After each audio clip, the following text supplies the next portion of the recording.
सुदन गुरुङलाई राखेर यो देश बच्छ भने सुदन गुरुङलाई गोली ठोक्नुपर्छ भने फर्स्टमा सुदन गुरुङ नै आउँछ तपाईहरु सबैजनालाई बचाउनको लागि। यो देश बाँच्छ भने मैले सुनिरहेछु 24 गते सुन्दा 8-9 महिनामा 24 गते बच्चा मरेको छ तपाईहरुलाई 24 गतेको पीर।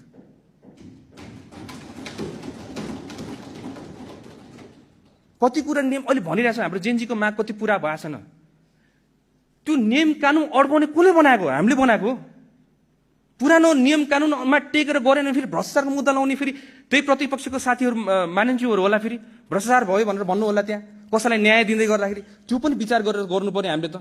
त्यो गर्दै गरेर यति दुःख पाछौँ हामीले। तर बट स्टिल आफ्नो देशको लागि यस्तो दुःख त 100,000 कुर्बान हो।